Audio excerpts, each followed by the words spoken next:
TED Animation Presentation. Our speaker for today, Yoon. Have you ever sneezed? When was the last time you sneezed? At the time, what did you feel? Some people try to prevent themselves from sneezing. Have you ever done that? Sneezing is a sudden and instinctive act. Yet beyond it, there are many fascinating facts we can discover about it. Let us visualize the word sneeze. Do you know that when you sneeze, it travels up to 100 miles per hour? So even you stay away from the sneezing person, you still get the virus. According to HuffPost.com, we automatically close our eyes whenever we sneeze.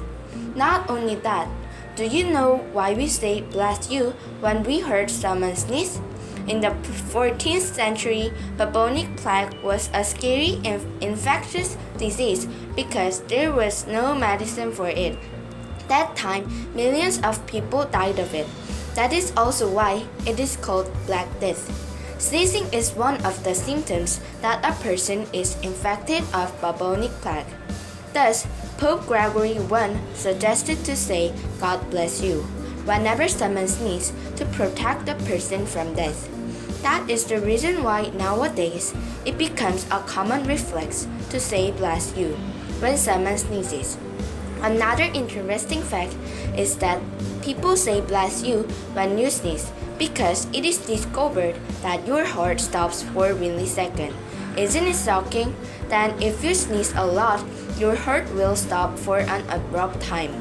Furthermore, did you know that sneezing hard is harmful? According to Sabit.in, if you sneeze too hard, you can fracture your lip. I don't want to scare you more, but do not suppress your sneeze either. If you suppress your sneeze, you can rupture your blood vessel in your head or neck and die. Sneezing is uncomfortable and can affect many people. On the other hand, knowing the past and present of sneezing gives us both thrill and fascination. The truth of sneezing might scare us, but it's a natural tendency of our body to alert us of a foreign body inside us. Thank you for listening. I am Jenny for I Can TED Club Philippines.